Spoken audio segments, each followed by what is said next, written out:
안녕하십니까, 진수선입니다.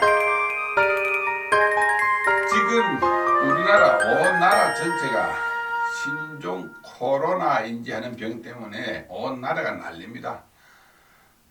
여러분들도 이 병에 걸리지 않도록 각별히 조심들 하시고 일상생활에서 손 씻기도 자주 하고 정부 당국에서 말하는 지침대로 따라 하시면서 아무쪼록 조심하시기 바랍니다. 그리고 제가 어디까지 제 개인적인 견해입니다만은 일상생활에서 밥 먹을 때 그 마늘과 양파 그다음에 그 대파 같은 이런 음식은 반찬 재료로 쓰시면 세균성 질환에는 저항력이 굉장히 강하기 때문에 그 일상생활 반찬에서 꼭 한번 써보시기 바랍니다. 효과가 상당히 있을 것입니다. 물론 이 방송을 보시는 분들은 아무도 그 병에 걸리지 말기를 바랍니다. 오늘은 제가 우리가 일상에서 쓰는 말 중에서 어떤 단어가 가지고 있는 그 가치에 대해서 알아보려고 합니다.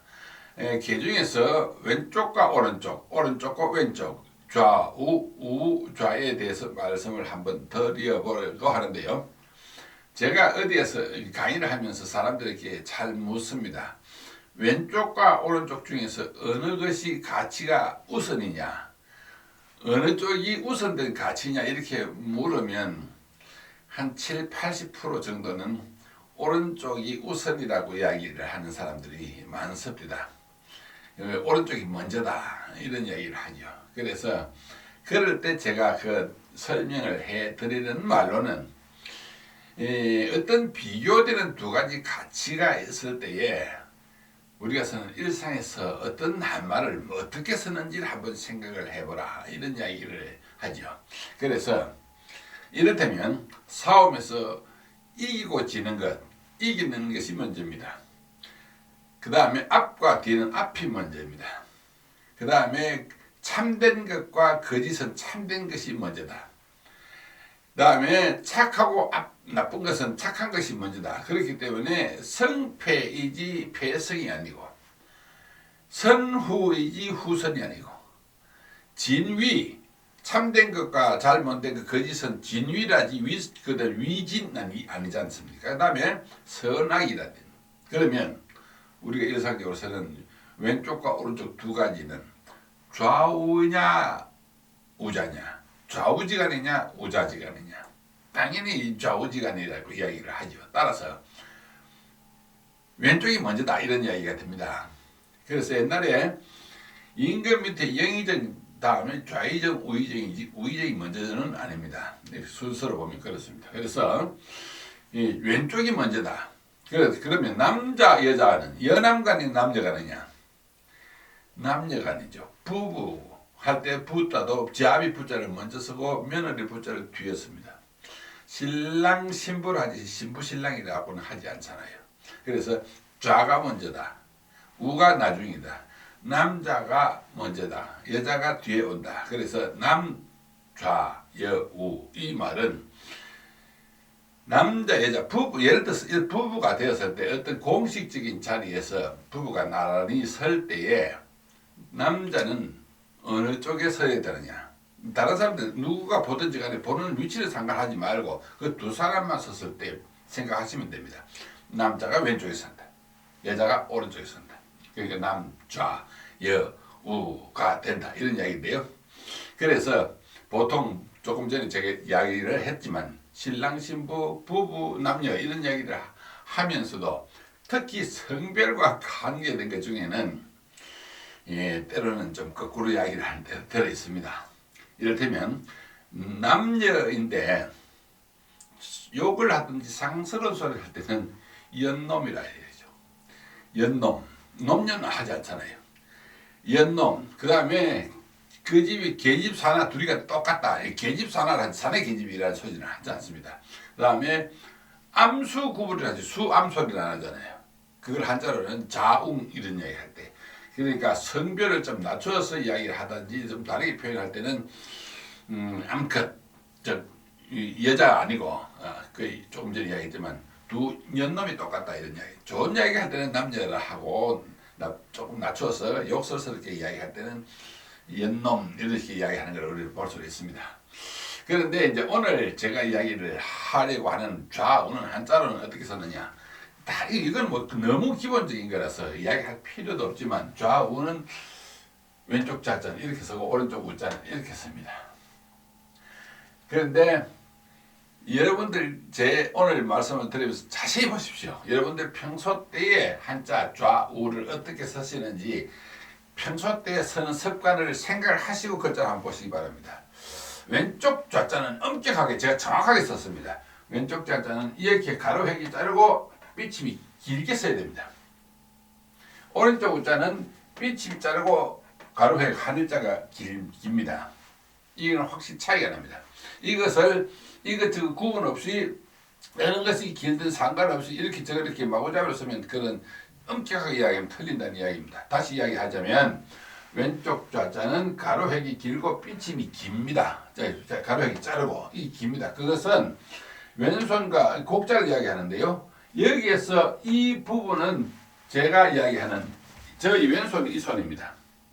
그래서 이 저희 왼손 손가락 다섯을 이 모양이 이렇게 되기 때문에 오른쪽 중간 손가락과 팔뚝까지 길이가 길기 때문에 이것이 맞습니다. 따라서 이것은 다섯 번째 중간 손가락부터 팔뚝까지 길이고 이것은 손가락 다섯 편 모양이니까 여기서 이렇게 되니까 이 말이 맞다는 이야기고, 그다음 오른쪽 우자에서 하늘자가 길고 삐침이 작은 것은 이것이 오른손입니다. 자 보십시오.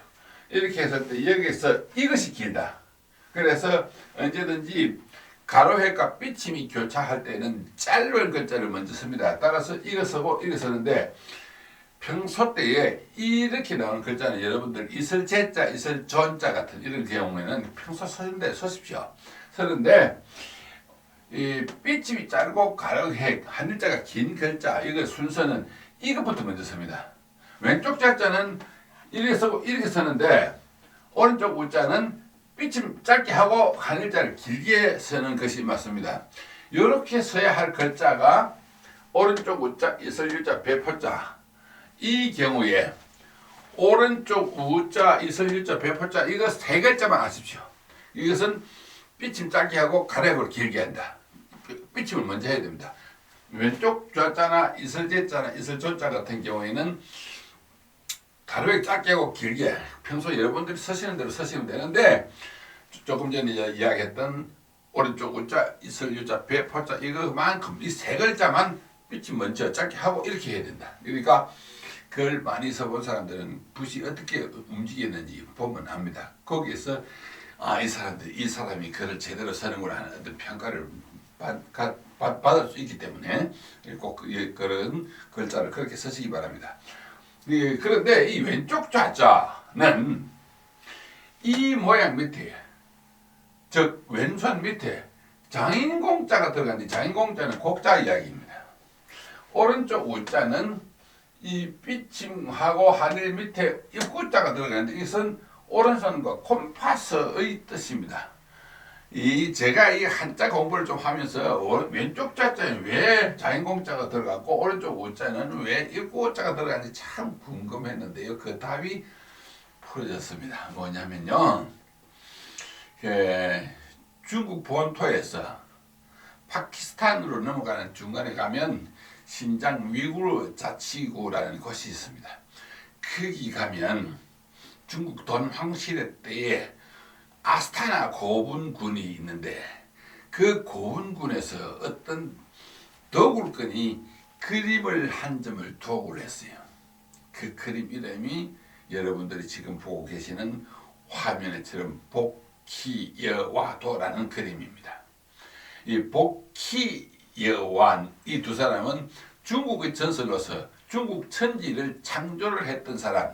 복희는 남자고 여완은 여자인데 그림에서 보시는 바대로 복희는 곡자, 자를 가지고 있고 여완은 컴파스를 가지고 있습니다. 따라서 오른쪽 우자 밑에 입구자는 입구가 아니고 사실 원이라고 봐야 합니다. 그래서 즉 곡자는 네모진 각진 모든 창조물. 그 다음에 오른쪽 우자에서 입구는 동그라미로서 이 세상에 존재하는 모든 원형.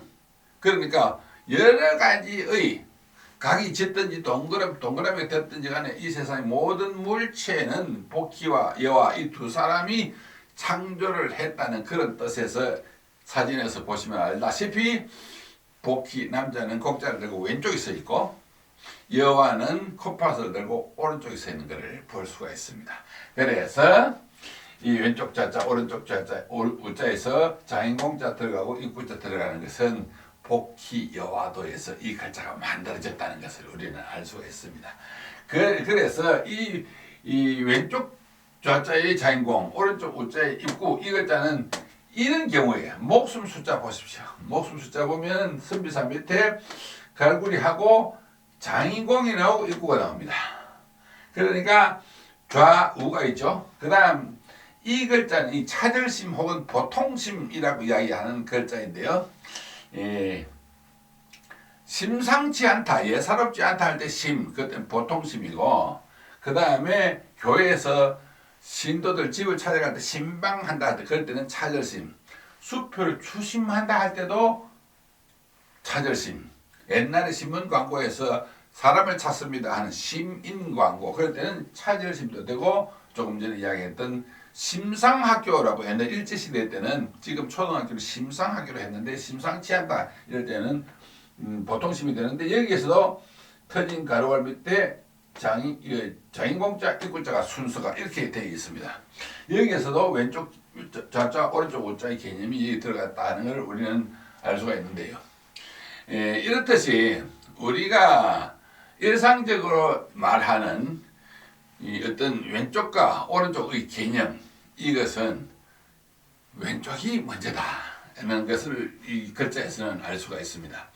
그런가 하면 이런 왼쪽과 오른쪽의 가치 설정이 우리 일상에서도 많이 적용되고 있는 것을 알 수가 있는데요. 이를테면 큰 절을 할 때 남자는 왼손을 위에 올리고 여자는 오른손을 위에 올린다. 이런 것을 여러분들 다들 아실 겁니다. 그런 경우에도 왼쪽 오른쪽의 개념이 적용이 되고 있는데요. 그런가 하면 제가 자료 화면을 준비를 했습니다만 사진을 보시면 여러분들 집에 어느 집마다 제사 지낼 때 지방을 쓸 때 아버지나 할아버지 남자는 지방에서 오른쪽에 씁니다.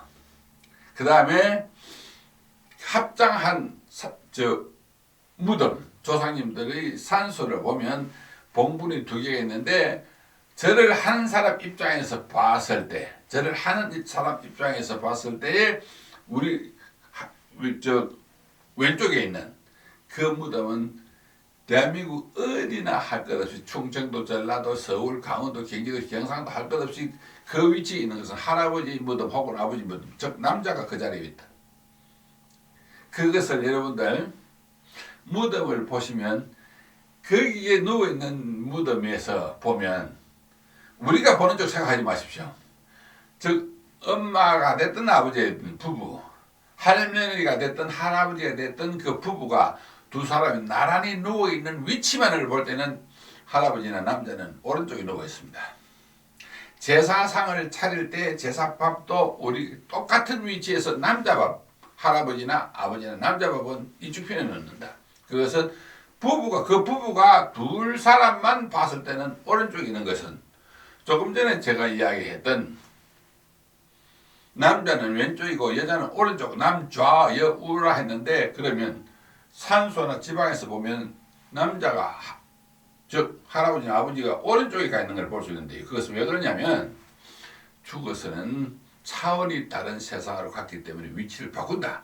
그래서 우리가 일상적으로 남자가 오른쪽에 앉든 여자가 오른쪽에 앉든 그게 무슨 좌우의 개념이 뭐가 그렇게 중요하냐 할지 모르지만, 적어도 우리 풍습에서 제사상이나 또 혹은 합장된 조상님들이 무덤 보면은 이 대한민국 어디 가든지 간에 그것은 굉장히 정확하게 통일이 되는 알 수가 있습니다. 이렇듯이 우리가 일상적으로서는 이런 가치 여기에 대한 설정은 우리 그렇게 하는 것이 표준이 되고 그 가치 설정이 결코 외면할 수 없는 문제이기 때문에 이 문제는 결코 등한하거나 외면할 수는 없다는 이야기가 될 것입니다. 조금 전에 이야기했지만 성패, 선후, 진위, 선악 등 우리가 어떤 이야기를 할 때 어떤 것을 가치를 우선을 두느냐 그것은 하나의 질서가 되기 때문에 그렇다고 이야기를 할 수 있을 것입니다. 오늘 제 이야기를 통해서 여러분들이 좀 더 새로운 이야기를 하나 알 수 있었을 것인데요. 다시 이야기하자면 왼쪽 좌자에서 자인공자 들어간 거, 오른쪽 우자에서 입구가 들어간 것은 복희 여화도에서 그 그림에서 글자가 만들어졌다는 것을 더욱더 한 번 더 확인할 수가 있습니다. 그 외에도 이와 같은 인문학에 대한 이야기는 우리가 가치 설정 우선순위를 정하는 어떤 그런 거, 그 다음에 숨은 이야기, 이런 이야기들은 그 한자 글자 속에는 굉장히 많이 들어있는데 시간 나는 대로 계속해서 이런 방송을 보내드릴 테니까 여러분들 관심 있게 계속 좀 보아주시고 다시 한번 참념 짓는 부탁을 말씀을 드리겠습니다. 이 방송을 보고 그나마 좀 공감도 하시고 들을 거 있다고 좀 생각하시는 분들이 계시면 돈 안 들어가니까 구독 좀 눌러주시면 저한테 큰 도움이 되겠습니다. 미안합니다. 감사합니다. 다음 시간에 또 찾아뵙도록 하겠습니다.